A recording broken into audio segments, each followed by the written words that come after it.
Welcome to Strong by Nature, your portable campfire sessions for living strong, balanced, and connected the grizzly way.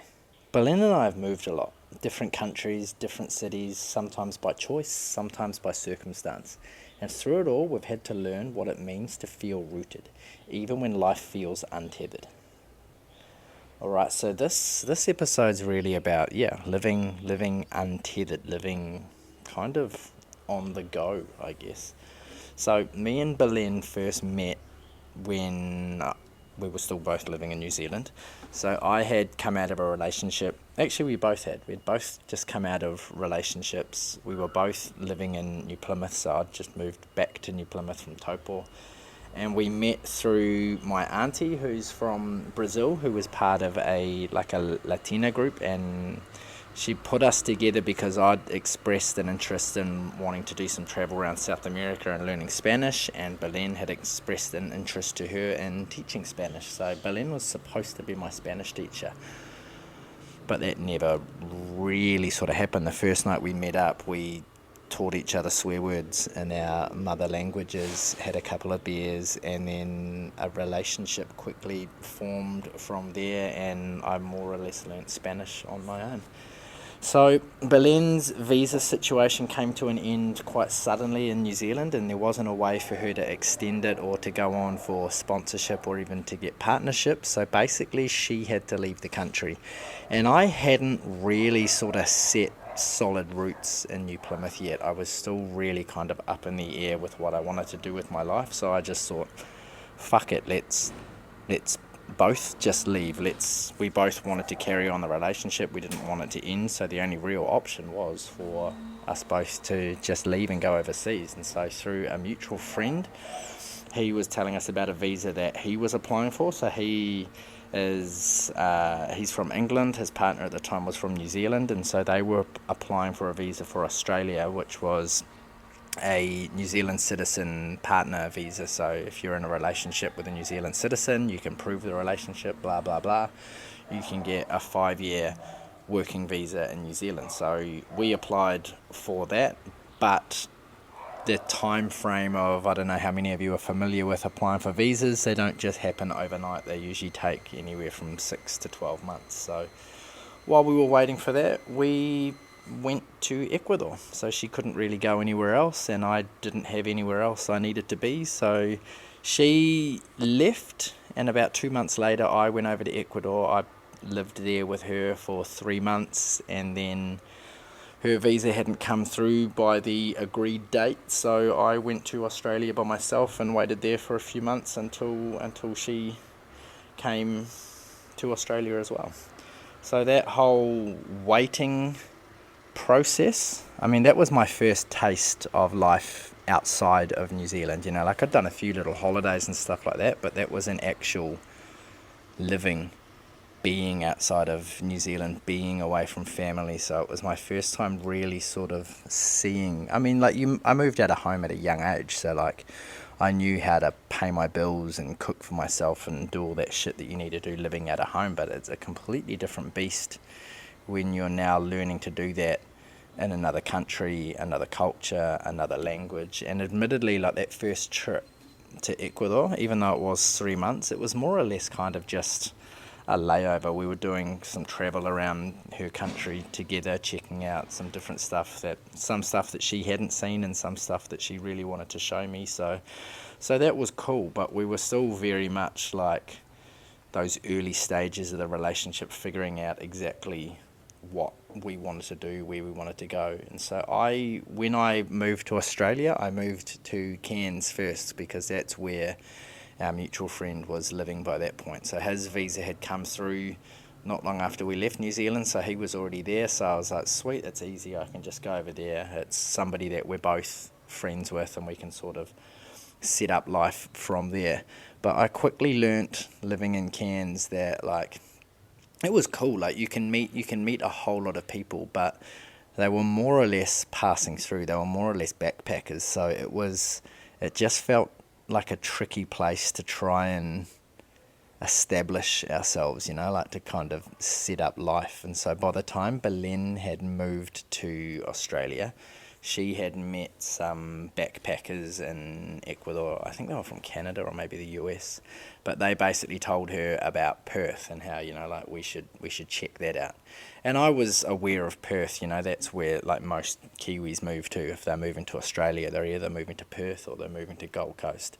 So I was aware of Perth. I had family living over there already. I had friends from school and whatnot. So we were like, sweet, let's just pack up what we have here in Cairns and move to Perth. So I only lived in Cairns for maybe 4, 5, maybe 6 months. Berlin was only there for about a month, and then we moved to Perth. And Perth was fucking cool. Like that was our first kind of time, sort of finding a place for our own, I want to say finding a group of our own, but we didn't really.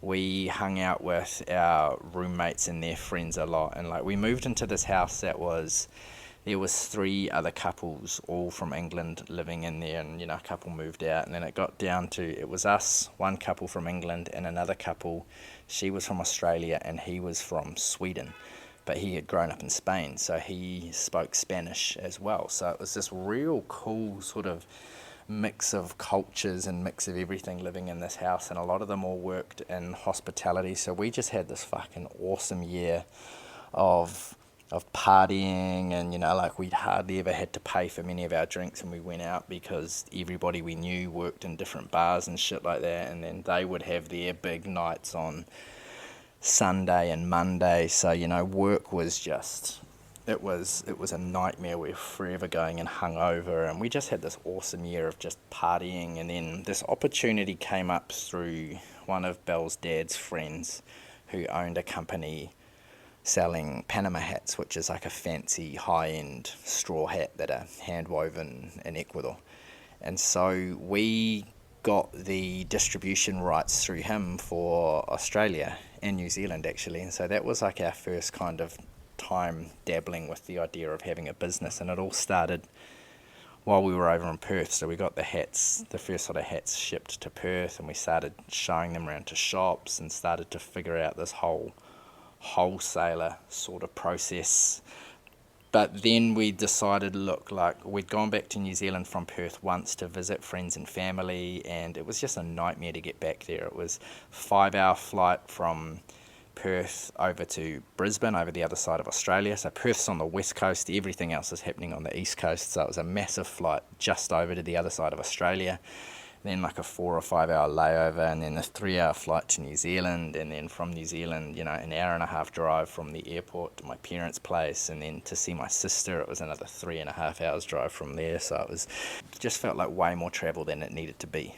So we decided, let's move back over to the east coast. We didn't know exactly where we wanted to be. We were thinking, look, Melbourne or Sydney could be cool, but we couldn't figure out exactly which one. We didn't really want to go to Brisbane because it felt more or less the same sort of vibe as Perth, like a big city close to the coast, but you still had to travel to get to a decent beach. So we were like, nah, fuck it, let's live at the beach. And so we decided, let's go to Gold Coast just for a little bit, just to get back over east and then figure out exactly what we want to do from there. And we ended up staying in Gold Coast for 6 years.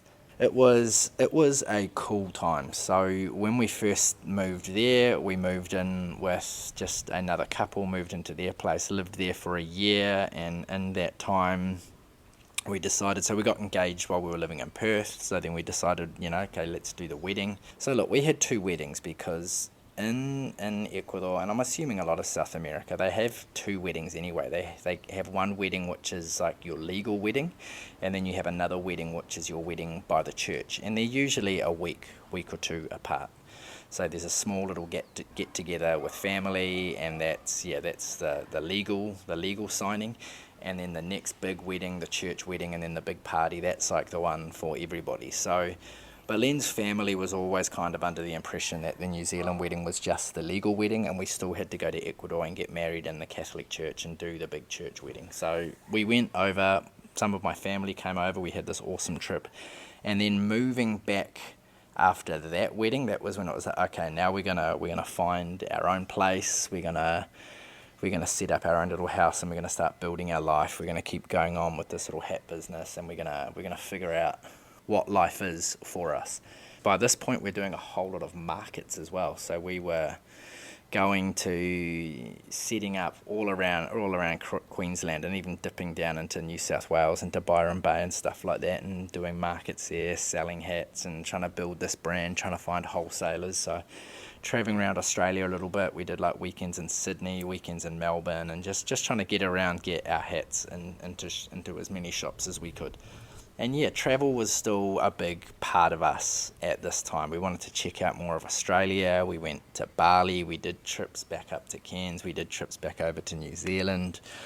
After the wedding, we went and checked out Chile for a week. We went to Tonga. So travel and just exploring it's always been like a big sort of motivator for us. So the way we've always kind of looked for our jobs and shit and what we would do, there always had to be that kind of flexibility. And living in Australia and working in construction was awesome for that, because it was casual employment, like there was nothing stopping me from, if they didn't want me to take time off, just quitting and then just getting rehired or just jumping straight in with another company again. And at that point you could do that fairly easy. It's probably not quite the same now, but it was quite easy to kind of just jump in and out of casual employment, and especially in commercial construction at that point. So yeah, as things started to go along with the hats, we were talking more and more about this dream that we'd kind of had the whole time we were together. So Belle had always been obsessed with coffee and wanted to have a coffee shop one day, and I'd always loved the idea of making my own furniture and having a space to sell that. So we were always toying with this idea of like having a cafe one day where I build the furniture and we sell it, and then even having a hostel in Ecuador at some point, going back there, setting up a coffee shop. And so early on, while we were in Ecuador, it was like, in Australia, in Gold Coast, sorry, it was like, okay, we just need to keep working towards that dream. We need to keep saving money so that we can move back over to Ecuador or New Zealand, and we can set up this coffee shop somewhere. But then the longer we spent in Australia, the more we realised that, look, we're banking up time here, and time is everything when it comes to getting citizenship in a country. And Berlin needed the citizenship. I didn't, like the New Zealand passport is easy enough to travel on, but the Ecuador not so much. So we needed to get her citizenship that side of the world. And the idea kept floating of coffee shops, and then it got to a point where Belle just said one day, like, fuck it, like I want to buy a coffee shop. Let's find out how much of a deposit we need, what the bank will let us do, how much coffee shops cost. And so she just went down this rabbit hole, and she was finding all of the fucking eBay for business type sites, and she was finding all of these shops for sale. And then one of our friends decided he really liked the idea of that as well. So then it became this conversation with us and this other couple, like, shit, okay, let's go in together and buy a coffee shop, because we were struggling to get finance through the bank, because we didn't really, even though we'd been living there for so long, we didn't really have much of a credit rating in Australia. And so the bank was a little bit fucking dubious about lending us any money. But our friend Harvey, he owned a property, I can't remember if it's a house or it's an apartment, what it is, but anyway, he owns property in Chile. So the bank in Chile would lend him the money we needed to buy a business. So yeah, we bought a coffee shop. Firstly though, like, we were all signed on with a small coffee shop, and we had our hats in another coffee shop that was closer to where we lived. So we just rented wall space, and we just had our hats on display in a shop nearby, and we were more or less on the line, signed everything with this other coffee shop. And then as things start getting closer to doing the whole transfer and everything, the owner started getting real weird and just making these comments like, hey, look, like, the council isn't going to sign us off on this unless we do $5,000 worth of repairs. It's this thing, and this thing. And I was like, hey, look, these were all conversations to a lawyer. I was like, hey, look, like, I'm actually, like, I'm a qualified carpenter, like, I can do all these repairs and save us all some money. And then she turns in and says, actually it's $15,000 worth of repairs, blah, blah, blah, and it has to be this, has to be that. And then our lawyer says, look, it sounds like she's got another offer and she's trying to get you guys to break the contract but she's doing it in a way where you guys won't lose your deposit. So he said, look, basically, like this is our window to get out. And we were like, fuck, okay, so back to the drawing board. But that same day, we get a message from the people who have the coffee shop where we're leasing the wool for the hats, and they say, hey, look, we know that you guys are buying a coffee shop. We actually want to sell ours. Do you want to buy ours as well? And we said, hey, look, funny you say that, like the deal actually has folded, so we're in a position to buy. So they were selling theirs for half the price. They didn't have the clientele or the name or nothing like that yet. It was more an experiment for them that didn't really work. So we were like, sweet, let's just buy this one, and then we've got the rest of the money as cash flow while we get started. So we went for a smaller, less recognized coffee shop, but it turned into the best thing ever. And that was when we went like fucking fully fledged, okay, now we are entrepreneurs, now we work for ourselves. We both quit our jobs. Belen had years and years worth of coffee experience by this point. So yeah, we just dove straight in. I did any of the works we needed to build stuff and get all that side of it going. Belen was teaching us all how to make coffee. Our business partners both came from like visual merchandising and retail sort of backgrounds. So while the cafe, we had a massive space, and while it was small, we were like, sweet, let's just get other brands in and we'll just sell stuff on consignment. And that whole process, I mean, it was a nightmare at first because every week they were asking me to put a shelf somewhere else as they had this new idea. So I was constantly fucking drilling new brackets into these concrete block walls and moving shit around. But to begin with, especially while we had to get everything over the line with food licenses and everything with the council, because they viewed us as more of a retail space, it was a lot easier to sort of get all of that shit over the line. But as time went on and we started getting busier and busier, the shelves started coming off of the walls. We started having less products on the walls and more tables were being built and more stuff was going in. And then they decided that it wasn't for them and they wanted out. So we went our separate ways. Stayed really good friends with him. He ended up working for us about a year later, just coming in and just working part-time at the coffee shop. So they pulled out of the business, and then COVID hit. So we were on our own in a country where I was close enough, but like a country where we were both essentially, foreigners, both immigrants, and the whole world was closing, and all of those, like food-based industries and everything were just, retail and what's the word I'm looking for? I said it just before, hospitality just fucking dried up. We were lucky though, because we were only ever really set up for takeaway only. Our food license was takeaway only, and the rules in Queensland was takeaway could stay open. We just couldn't have people sit in.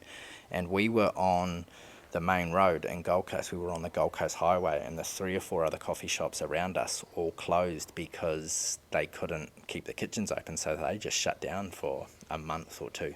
So we were the only one in the area, and we were kind of tucked into like a little side street as well. So we were on the main road, and then we come down a side street, and that side street was all businesses that were deemed essential services. So they all stayed open, and they were coming in once, twice a day just to help us out. So we really started to pick up during that period. And once things started to open up again, we had this big empty space now. We'd taken all the shit off the walls, we weren't selling as much stuff on the walls. We were, we had all these tables everywhere. And so all of these local entrepreneurs that had given up their office spaces and that during COVID were now wanting to work outside of home. So they would just come down and sit in the coffee shop all day. And we had no problem with that because it was keeping us looking busy. They were buying 3 or 4 coffees, and you start talking to these people, and they all have these little things on the go locally here around Gold Coast, and they wanted to start doing workshops, and they see that we had the big space. So then we started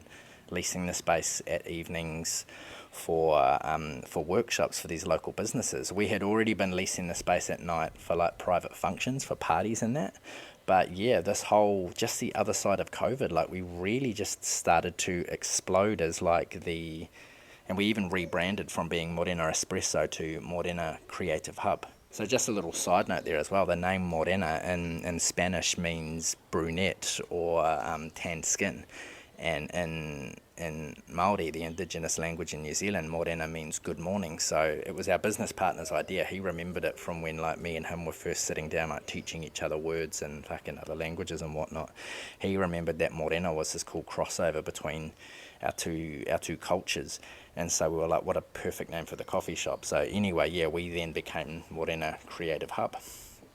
And then it was starting to get to a point where things were really building up, going well. We decided to go for our alcohol license, so we could now sell alcohol at these events. Because as cool as it is, like renting out your space at night for a event where people are just coming in and drinking and doing their things, like watching them drink all that alcohol that you then clean up, they've tipped it all over the floor, and I mean, okay, like you're making money for renting it, but not that much. Like as soon as we could get an alcohol license, like it was a game changer. All of a sudden, like mopping up the sticky floors didn't matter so much because you'd made so much money selling alcohol that evening.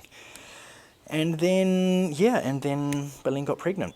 And then I was already sort of at a point where like I was not as involved in the on the floor stuff with the coffee shop. Like I was still doing the numbers and I was doing a lot of behind the scenes stuff, but I wasn't actively involved as much. And it wasn't because it was never really my dream to be doing the coffee shop as such. Like my dream, like I said, was the furniture side of it, but it just never really came to fruition at Morena. I just got busy with the personal training and all the other stuff I was doing at the time. So I had kind of like been like, yeah, sweet, like it's cool. Like I love that we have this business, but like it wasn't the end of the world to me if we decided to just get rid of it at some point. But I knew that would never happen, like Berlin was like so involved in everything that was Morena. But we one day about, I don't know, she must have been pregnant for about 7 or 8 weeks by this point, and we've gone for a walk because we liked doing that, especially while she was pregnant. We were walking all the fucking time. And she turns around and she says, I want to sell the cafe and I want to move back to New Zealand. And that was fucking like a dream come true. I didn't need at that point, so I didn't realise I needed. So we sold the coffee shop.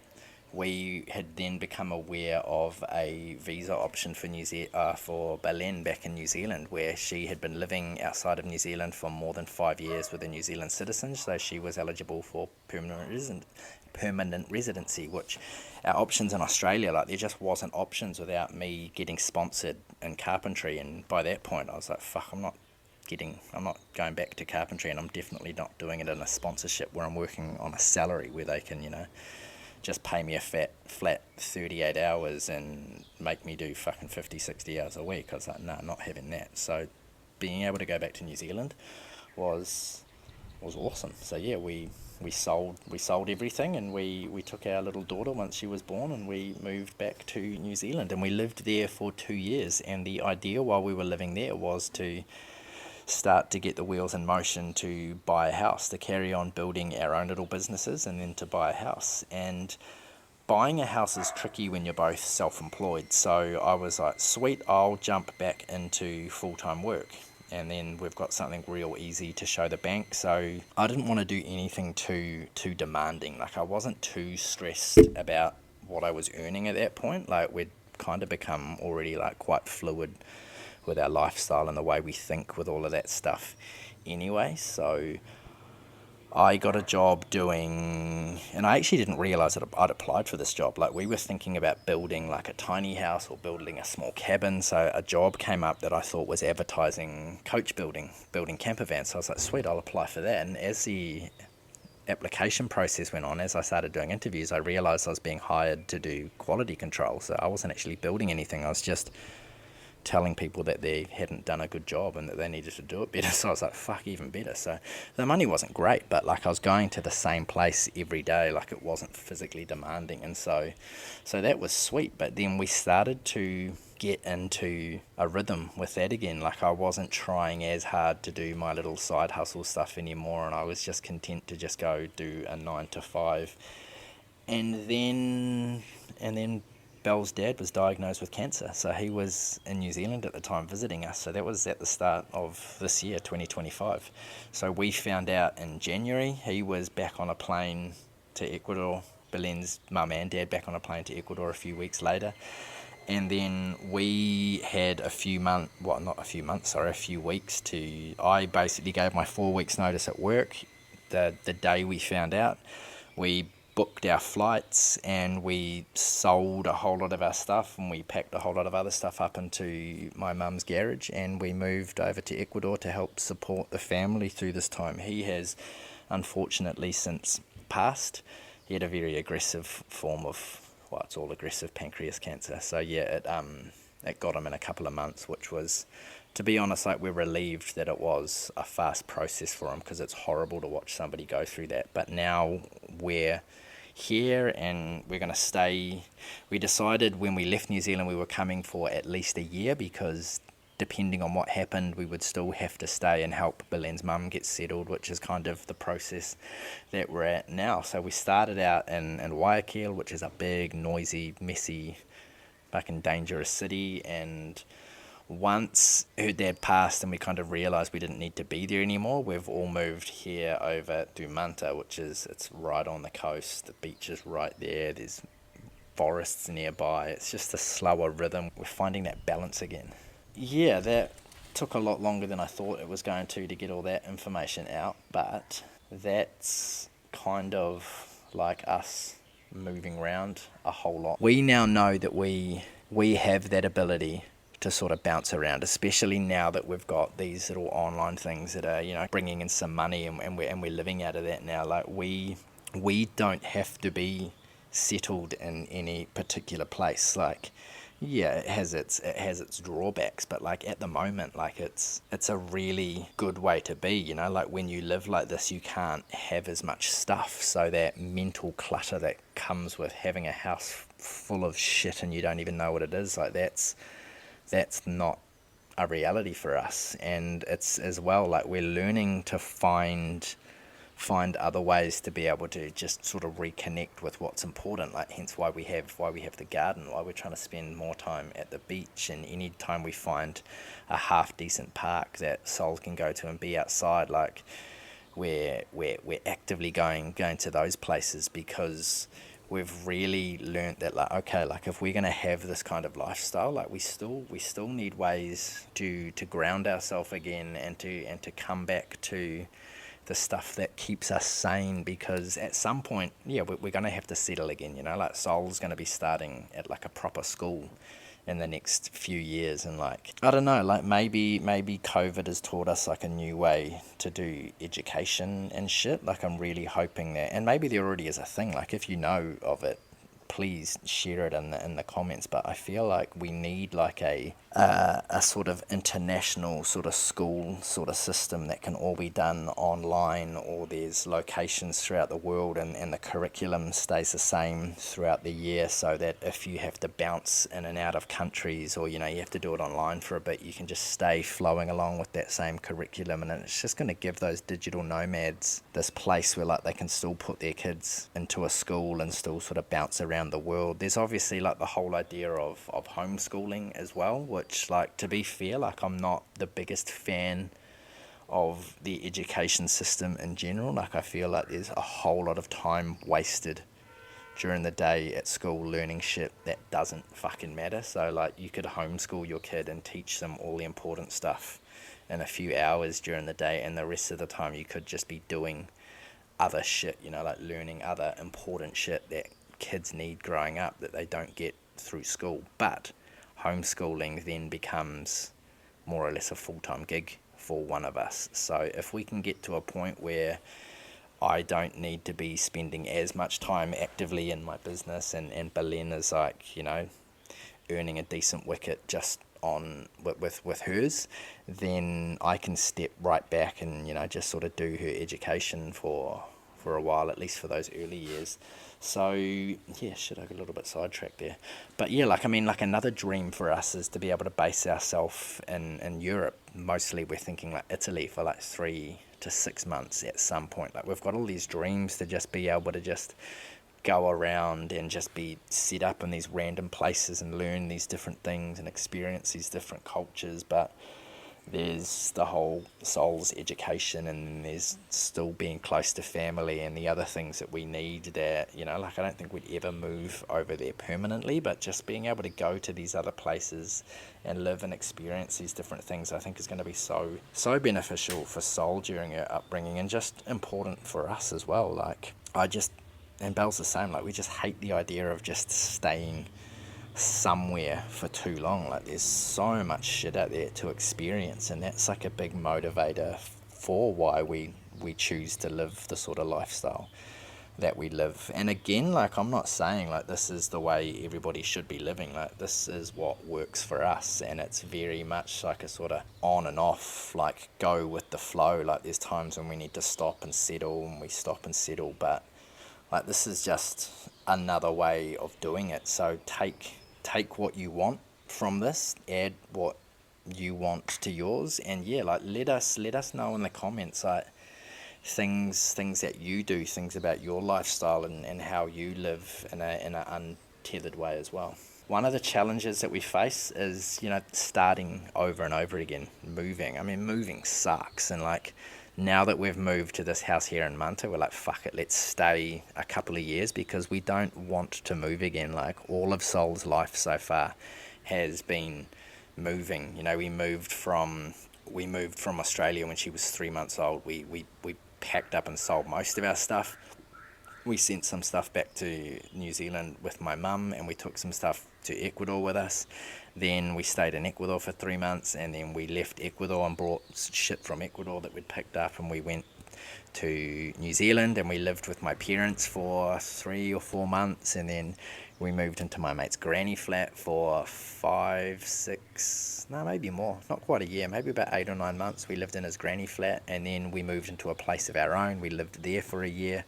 So we've just constantly been loading up moving trucks and suitcases and boxes, and then just before we'd lived in that place for a year, we had to pack everything up and move again, and so we moved to Guayaquil, and then we were staying there for a bit. We come to Ecuador with just a couple of suitcases, but packing everything up in the family home in Guayaquil and moving it here. Now we're yeah, fuck it, no more moving. We've done enough. We've done enough of that for now.